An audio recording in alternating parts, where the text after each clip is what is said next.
And what is up, everybody? Thanks for joining Generation Tech on this 24th of April. It's episode 17, and I'm joined by my good friend, Matt Burrows. What's going on, Matt? What is up, Rich? Not much. Just kind of, we got kind of pummeled with phone rumors this week, so it's kind of exciting. Although I'm really waiting for the end of the year for the iPhone 6, if it gets announced or whatever. But yeah, we got a couple good topics in here. That's very exciting.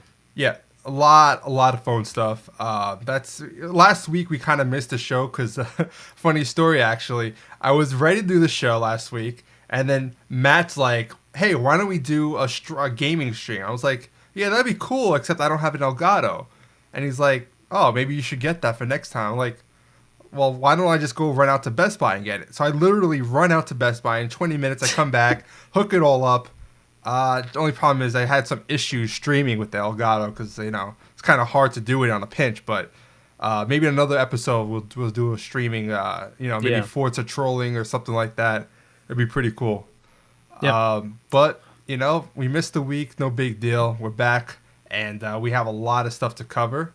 Not too much in terms of quantity, but a lot of quality, right? Yeah. Yep. We got a bunch of great rumors and like, I guess, parts of phones and cases and stuff that have been released and that people have gotten their hands on, and it really gives us a good perspective at if these are actual products, then this is what might actually happen.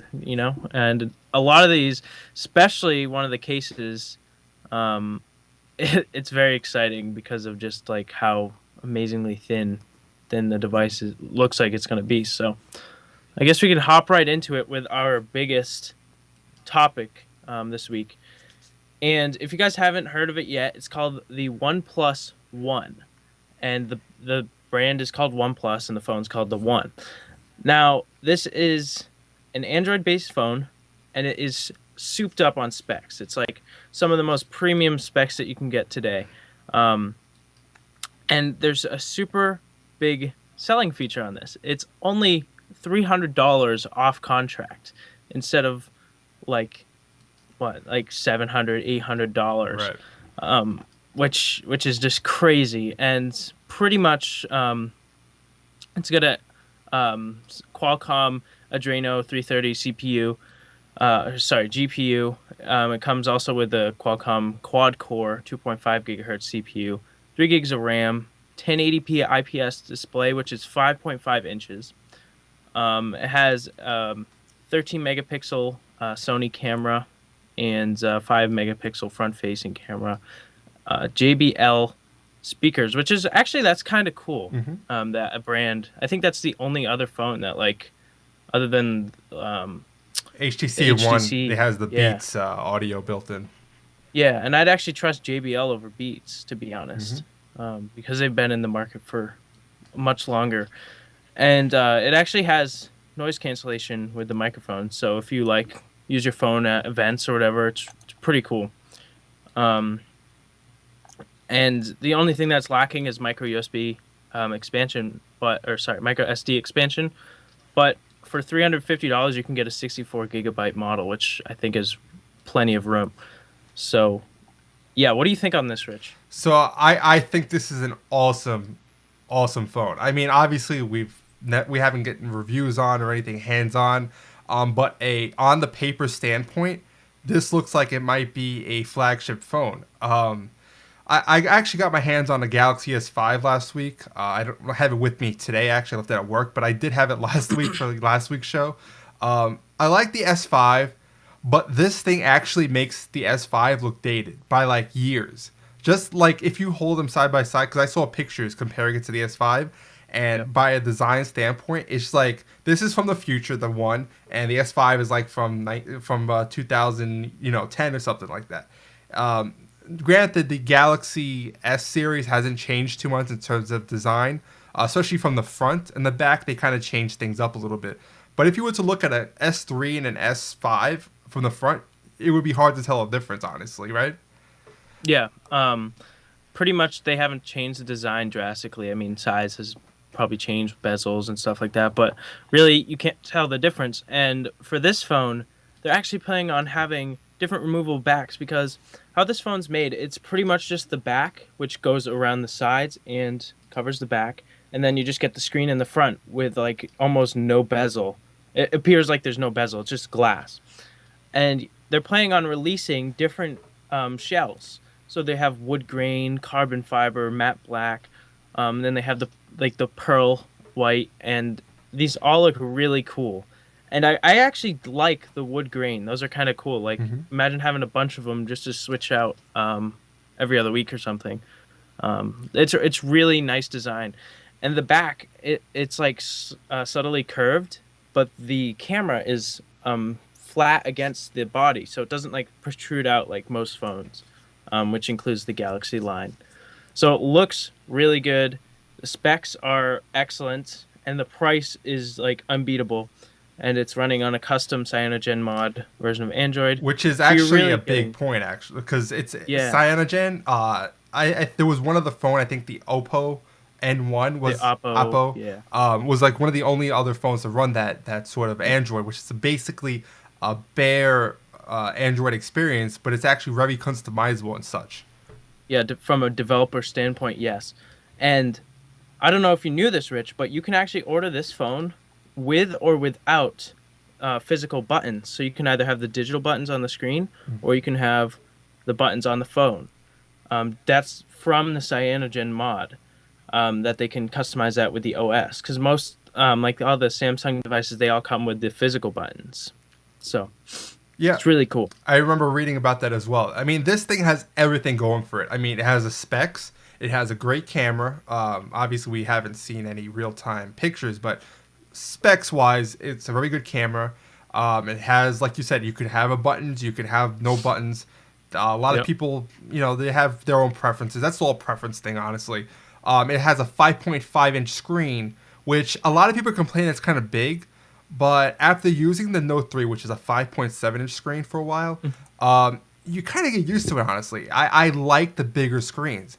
For the longest, I said I would never go bigger than a 5.5-inch screen because I was so used to the iPhone, and for the while I had a Galaxy S3, which was like maybe a 4.8-inch screen or 5. I forget exactly. But the 5.7 is really not that bad. So a 5.5...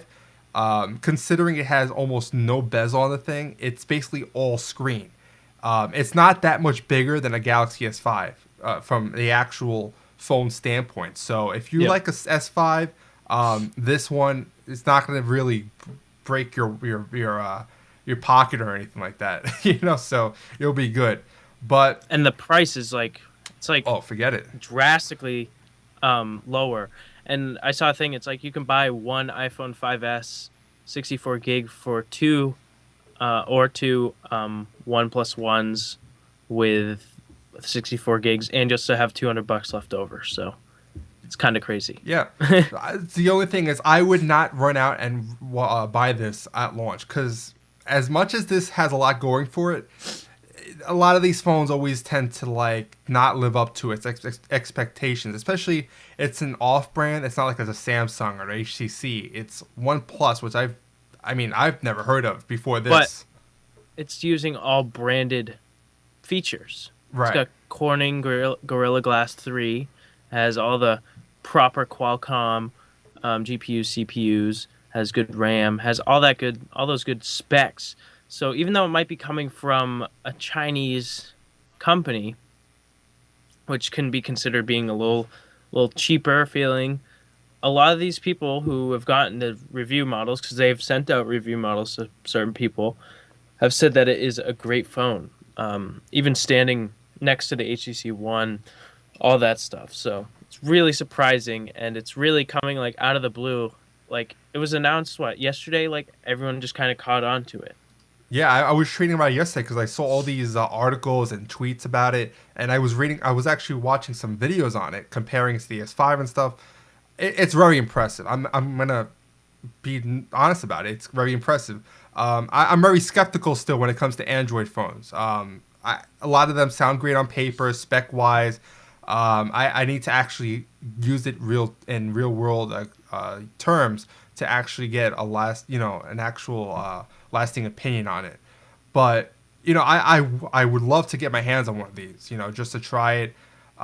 It would be on for me. It would go up there with the Nexus 5 and the S5 as far as flagship phones. Yeah, And the new M8 one, obviously. yeah. That's A lot of also people aren't happy with that though, because it's yeah. kind of like the same stuff, just not really changed much. But A friend of anyway, that's mine, besides. a friend of mine actually got the new HTC one. He wasn't impressed with it. He actually returned it for the Galaxy S5 Ugh. after about a week. So Both bad choices. Lovely. yeah, he's an Android person. So I convinced him to I get. bet he's bummed now that he sees this, Oh yeah, I mean because it's actually supposed to launch this quarter. yeah, pretty shortly. So So we'll keep an eye out for it, and maybe I'll get my hands on it through work. Who yeah, you'll knows? probably get your hands on it. It's only $300. You're paying Yeah. more than that for the I, Galaxies. And I stuff. wonder how much it would be with a contract though. Like, would they actually Might be subsidize even it? cheaper. Like $150? I mean, that's crazy. Considering they sell iPhone 5C for about $100. I mean, I would much rather Yeah. have something like this at that price point. So, Yeah. again, we'll have to wait and see what it's like and when it's released finally. But this is like a real sleeper phone. It literally came out of nowhere. Yeah, for sure. It's very exciting to see. Maybe this will drive other companies to maybe lower their price.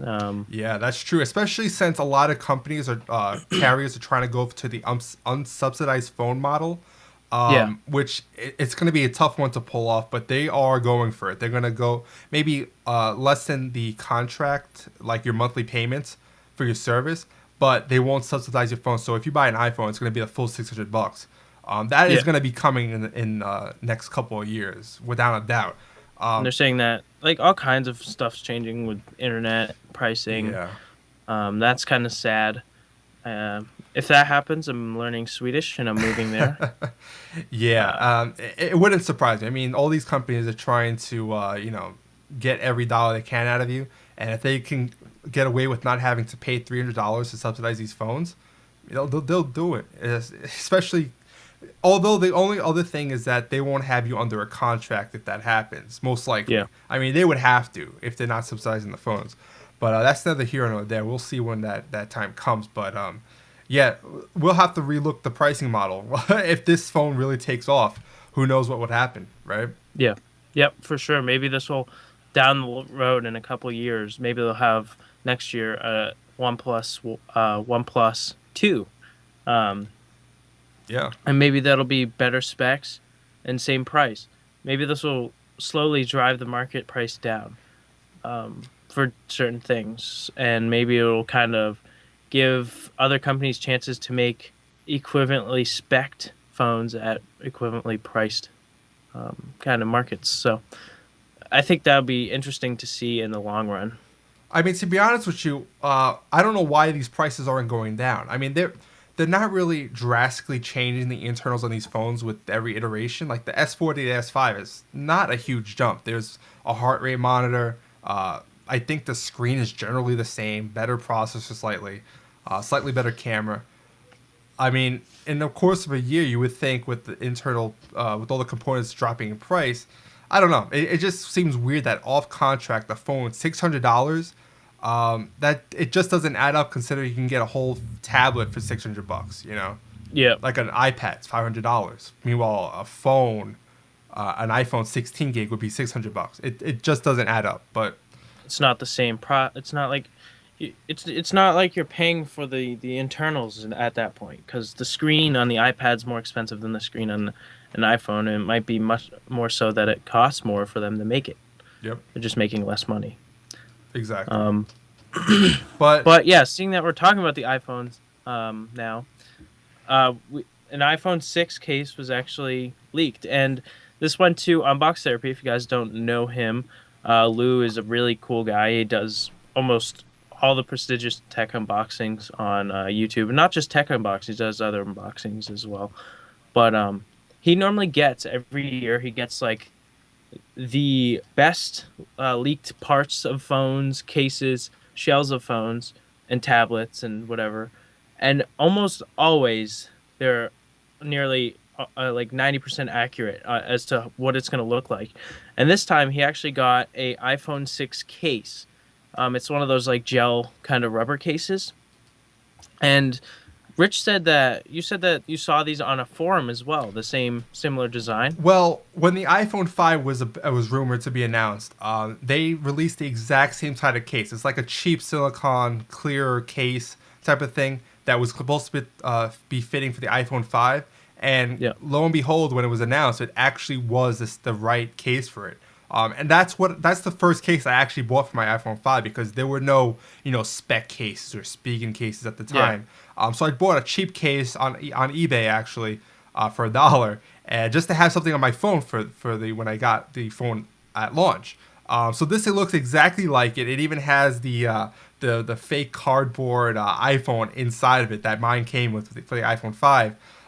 So I'm pretty sure this is exactly what it's going to be like, this iPhone 6. It's a pretty legit leak. Not to mention that Unbox Therapy and Detroit Borg and all these other big YouTubers, tech YouTubers, they get, like you mentioned, the back casing on some of these devices. Most recently, the iPad Air. And that was exact Yeah. how it was. So And the iPad Mini as well. They had the exact mold of the iPads. it was the aluminum unibody thing. So Like it was. It's not like it was like a cheap rendition of it. It was the actual piece that would be used. So Yeah, and this was months before it is actually announced. So this looks pretty legit. And if you've been following the rumors, it looks like it's going to be a 4.7-inch screen and a 5.5-inch screen for this iPhone 6. It's going to come in two variants. The only thing is the 5.5-inch screen is supposed to be delayed into 2015. So at launch in September, it's going to be a 4.7-inch screen, which, I mean, I wouldn't. I that's a good size for me. I like a 4.7. I have a 4.0 right now, so yeah. it's decent. So me, like I mentioned, me being used to the Note size, I would be more willing to go for the 5.5-inch screen.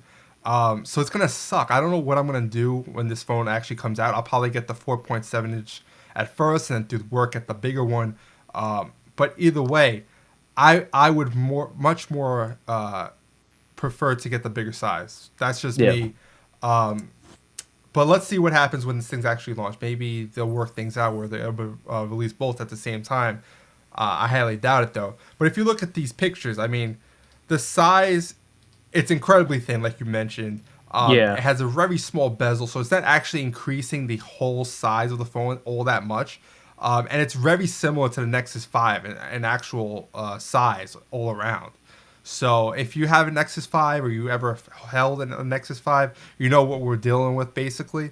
So, and as you can see from this picture, a render of what it should look like, it's basically the iPad Air / iPad Mini backing, just in a small size. It has that curved look to it. It has a space gray even right there. And it's supposedly supposed to have a curved screen.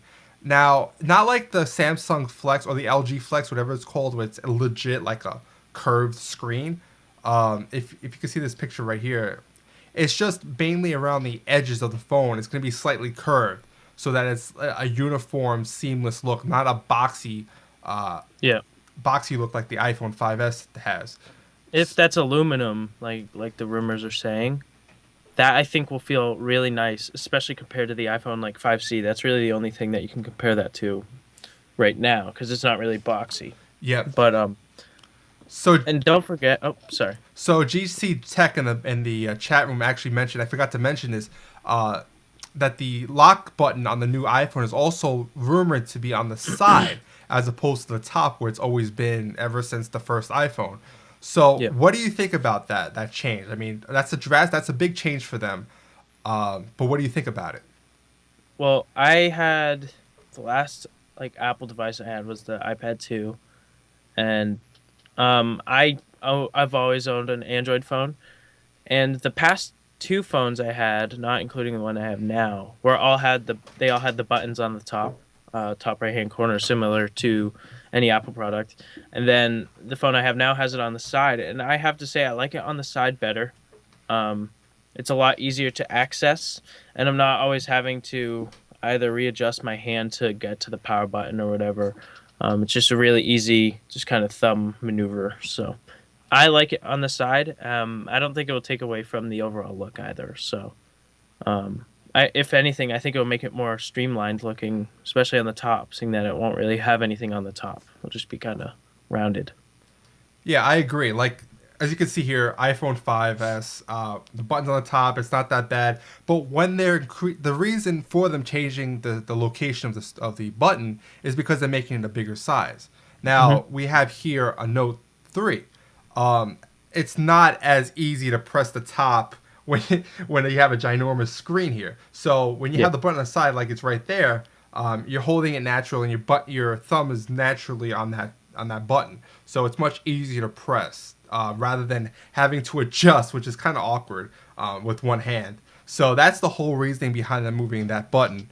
Um, Again, I like you mentioned, I think it's going to be a good look for it because the top is going to be completely clean.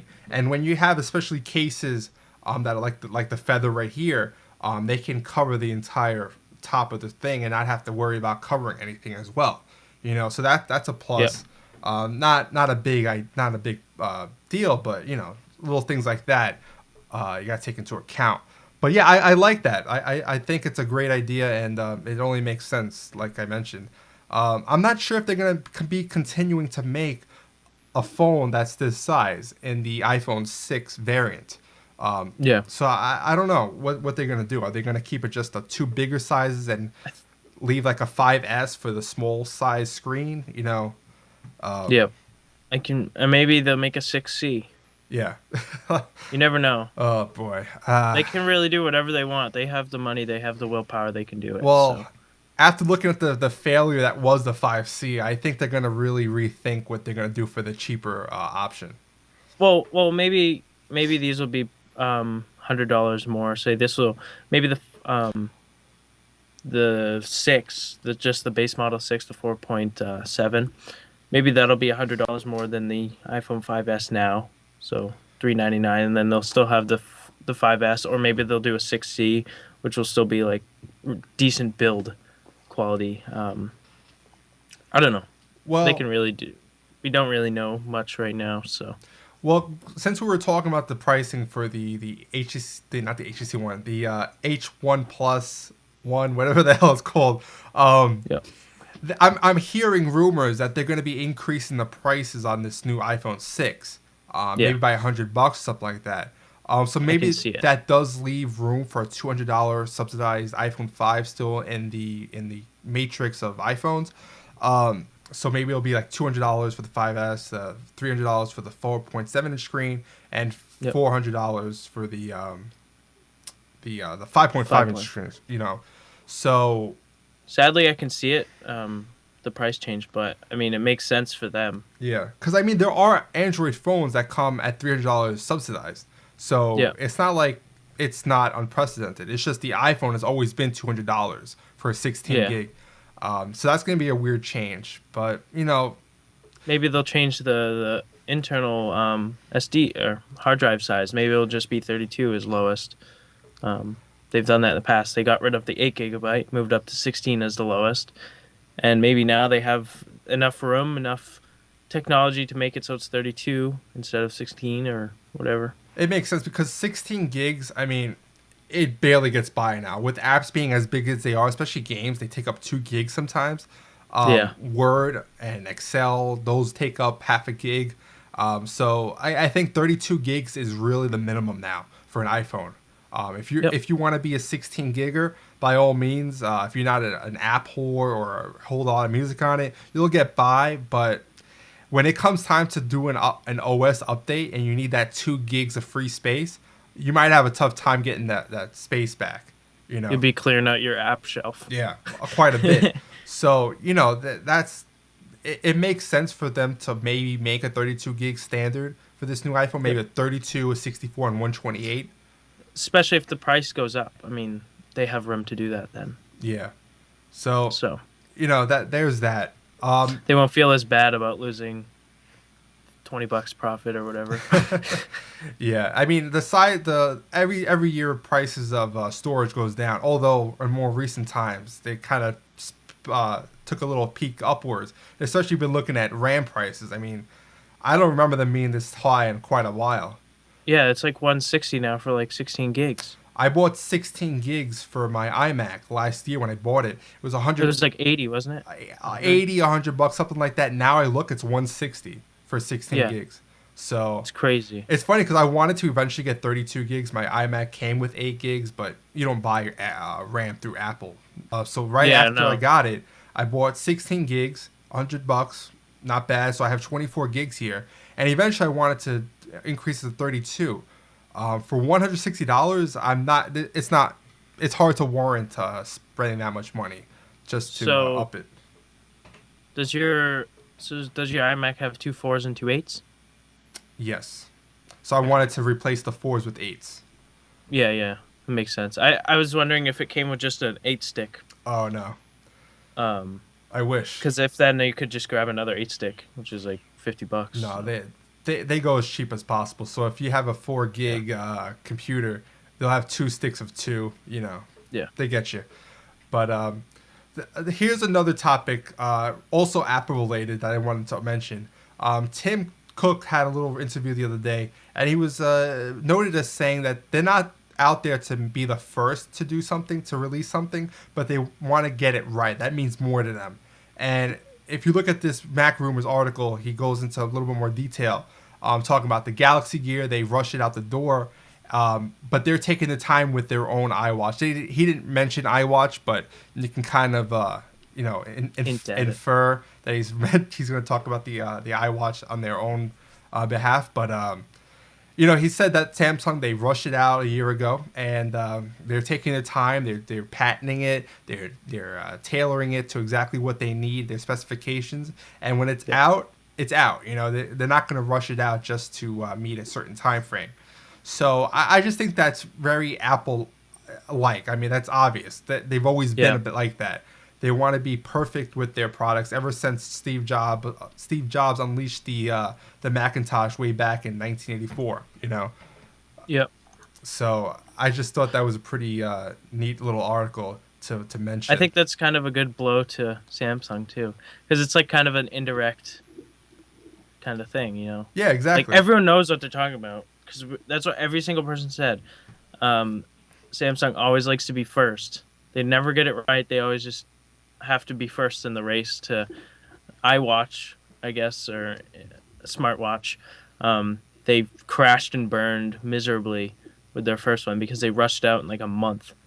It felt like a month anyway. It was like super quick, like came and gone too. So yeah, I think Apple has a good business plan, and I don't know. I just feel like this is the way to go. It's like kind of do it right the first time, and you'll be rewarded, I guess, with more customers, more money, more profits, and I think that'll give you better publicity for the iWatch 2 or whatever down the line. More people want to buy it. Well, if you look at the past, Apple wasn't the first to release a smartphone. There were Blackberries, there were other Windows phones, but the iPhone really changed the way the world viewed smartphones. I mean, it really was the first smartphone. The other ones were kind of smartphones, but not really. They're like computer phone type things. I mean, like PDAs. PDAs. They had they had the click wheel. They have touchscreen stuff like that. So and they weren't the first one to release a tablet either. Windows tried the tablets back in like 2005. That failed miserably. But the iPad really changed the way we viewed tablets. Now you see the Android tablets and Windows tablets. They're kind of getting it right. But before Apple went ahead and did it the right way, the companies were releasing stuff half-assed, and it wasn't even worth going after. So I feel like with this iWatch, you see there are smartwatches out there, but people aren't going out and flocking to get these wearable smart devices. I think once Apple releases it, they're showing all these companies how it's done. Then you'll see a big spark in sales for these smart wearables. Yep. Speaking of smart wearables, It's kind of a tongue twister, actually. yes, Smart smart wearables. wearable. Um, Apparently, analysts are thinking that the iPods will be taken over by this iWatch. Because the iPod market, it's kind of dwindling, and a lot of people Yeah. buy a dedicated MP3 player unless you go into the gym and you want something that's really small and you don't want to carry your iPhone with you. Not There's no reason to buy an iPod Nano or Yeah. Shuffle or even an iPod Touch, honestly, unless you're a kid. The iPod Touch was just kind of a glimpse into the bigger iPhone, like right before the iPhone 5. Hmm. Like, it was just kind of, I don't know. Only a couple kids got it because it was like $3.99 release price for like a 16 gig or 8 gig even. And yeah, so that kind of didn't really go as great as I wanted to, but I could definitely see this happening. Um, I actually like the shuffle that you have, the touchscreen one. I wanted to get one for the watch feature. Because some companies made like bands and stuff you could put it in, and I thought it was cool how you could have like your music on it or whatever on your watch, and then just have it sit on the clock face whenever you don't need to use it. I really wanted that, and then I never really got it. And now that they're releasing an iWatch, or I'm more interested in the Naboo personally, but um, I don't know. I think it's just kind of things that I wanted as a kid are now kind of everyone's catching on to it and then making it now. So Yeah, you mentioned that iPod that I have. It's actually the Nano that they hmm did for one generation. Funny story, actually. My wife had the original Nano, the one that Steve Jobs took out of his pocket and showed, this is what that pocket's for, whatever. It was unbelievably small for the time. yeah, She had that first Nano, and there was some kind of recall years later. uh huh, And actually, I was able to send it in, and they sent me at the time. That was the newest iPod Nano, was that watch looking thing, that little yeah, boxy thing. So that's how come I have it. But like you mentioned, companies made those bands to wear it as a watch. I really think that's what this iWatch is going to be exactly like. yeah, It's going to be a square looking thing, maybe. Who knows? Maybe they'll make a wider band with the curved screen on your wrist. But yep. either way, it'd be interesting. How much space would that actually hold? Is it going to be 64 gigs? I mean, that seems like a lot of storage. Flash memory doesn't take up a lot of space, and you can get really big flash Yeah. amounts of memory. So I think it's all how much money they want to put into it, Well, I don't know if you design remember. wise. I don't know if we talked about this a couple of weeks ago on the show, but there were analysts also thinking that this iWatch is not going to be a cheap product. Yeah, There's a couple of reasons for that, actually. Not just from a design standpoint, because it's going to take a lot to design this. They've kind of taken the Google Glass approach. Now, as a lot of people might know, last week the Google Glass went on sale for $1,500 for the public. If you wanted to buy one, you could go and buy one. It recently just went off sale on their yeah, website. The reason it's so expensive is because they want people that are actually buying into this new wearable devices.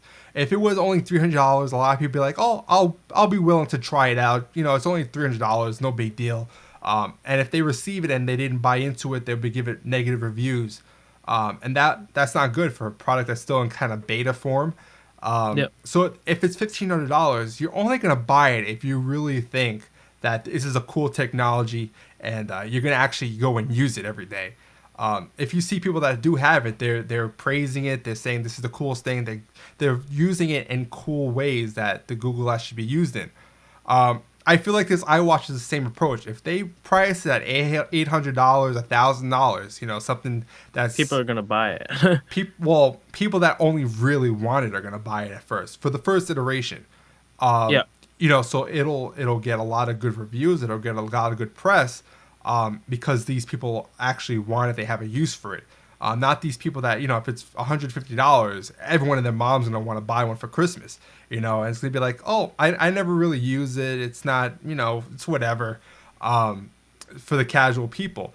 But once these people that are really in the know start getting their hands on it, I think the second and third iterations they'll make cheaper price points for this yep, iWatch, and then that's when it'll really take off for the masses. maybe they'll make a But cheaper alternative to this higher priced one.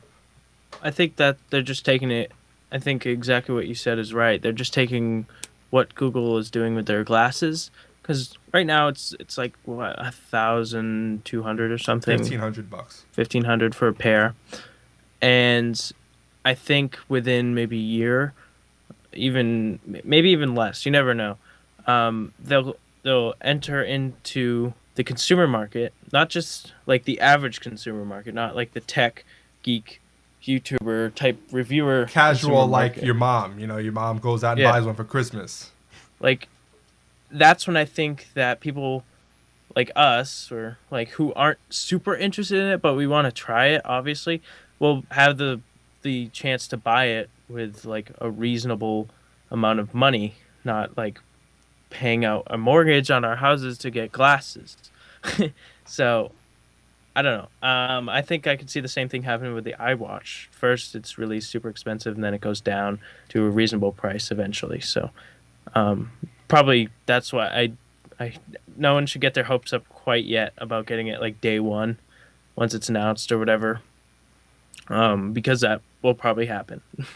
Yeah, because the iPad when it was first released, a lot of people were thinking, it's going to be expensive, $1,000 maybe for a tablet starting, and they kind of took people by surprise when they priced starting at $500. Now, I think this is the complete opposite. The iWatch, it's going to be a little bit more pricier. It's not going to be for everyone at first.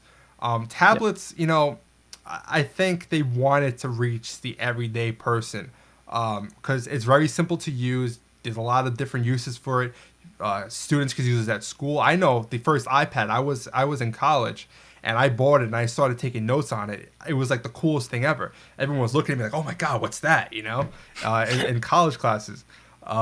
So there was that wow factor, and then it took off. It worked for them. Pricing at the price that they did instead of making $1,000, it worked out.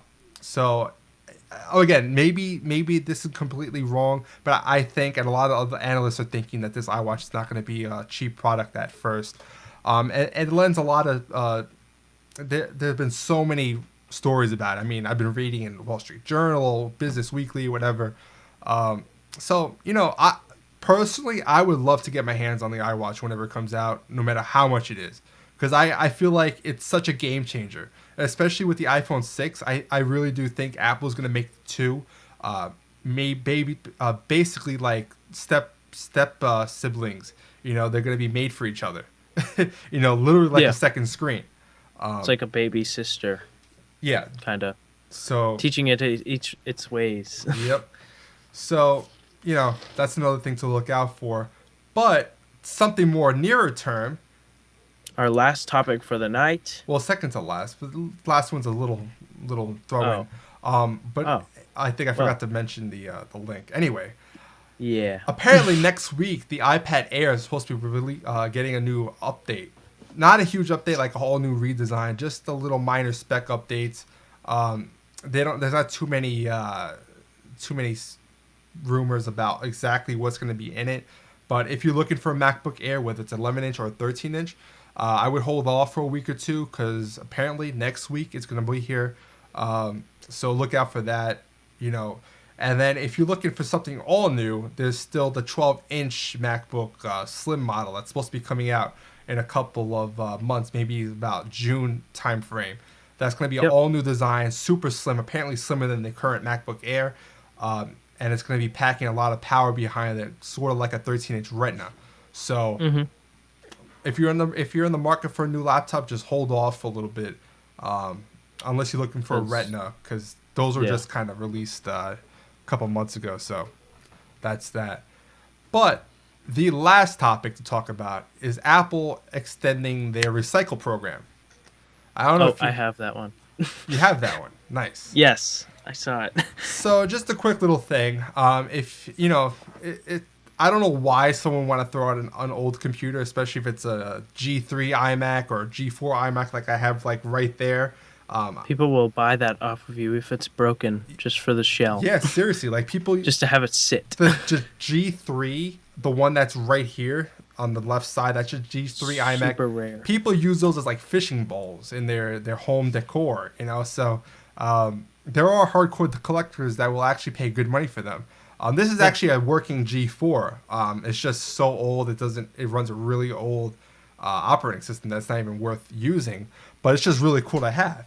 But anyway, if you want to get rid of your old Mac, your old iPod or whatever, they have a recycling program, and they might just give you an Apple gift card if it's actually in good condition and worth something. So it's worth looking into because a lot, you might want to sell it on Craigslist or eBay, but if it's in kind of bad condition, you might not get good offers and stuff. So it's a good way to actually get money rather than just throwing it out. And plus, you're I think also go ahead. I think they'll only really give money for newer models like 2011, like that type of stuff. Because I don't see them really having a market for reselling. Because I know that's what they're doing this for. They want to get their products back, so maybe they can refurbish them, resell them on their website. But I don't know how far back they're willing to go to get products back to refurb to sell. Yeah, Because I think it's the only way to make money off of this. they weren't very specific. It's really your mileage may vary type of thing. You go into the store with your product, they see how much you get for it, if you get anything for it. But it just goes back to the whole thing with Apple being very green. They love recycling. They're very conscious about their carbon footprint. They're having all these solar panels put into the new data center and stuff like that. They build their computers with all these really with materials that aren't harmful to the environment, that are biodegradable, whatever you want to call it. So Apple's a very green company, and this just goes another step towards that goal of theirs, their mission statement, basically. Yep. So that was just a cool little throw-in. Very Apple-centric show, I know. But there have been a couple of weeks where we didn't have anything Apple, so there was just a lot of Apple stuff. And we had the OnePlus One. Yep. Which That's very exciting. it's a very very big topic to look forward to when it's actually released into the public. But You guys might see an unboxing by Rich when it comes out. I wouldn't count on it. I wanted to unbox the Right. S5, but I wasn't in the mood to unbox it, so I unboxed it without recording We were it. just like, Yeah, it's okay. It's an okay phone. I mean, I don't know it. it's not anything to talk about to your friends, Right. I mean, especially me. So don't talk about it. No, yeah. I mean, I like the interface, not to extend the show anymore, but the interface is fresh. It has more an iOS 7 feel, where it's more a flat looking UI. It's more colorful as opposed to the Note that I have. It's very dreary and dark. Yeah. The G5 has a better interface. I'll give it that. But from a hardware standpoint, I mean, it's another Galaxy, basically. I mean, it's whatever. And I heard the fingerprint sensor isn't very accurate as well. So if you're buying it for that, a lot of people are turning it off altogether. So I wouldn't buy it for that. But other than that, that's our show for this week. I hope you guys did enjoy. Yes, hope you guys enjoyed. This is a live recording every Thursday around 8 o'clock, sometimes 8:30 on Thursdays. We do a live show like this, and then the day after, usually on Fridays, I'll upload the entire show for you to watch at your leisure. So there's many ways to watch us. If you want to watch us and join us in the chat, like a couple people are joining us right now, by all means, join us on every Thursdays. But until next week, guys, hope you guys have a great weekend, and we'll see you guys next time.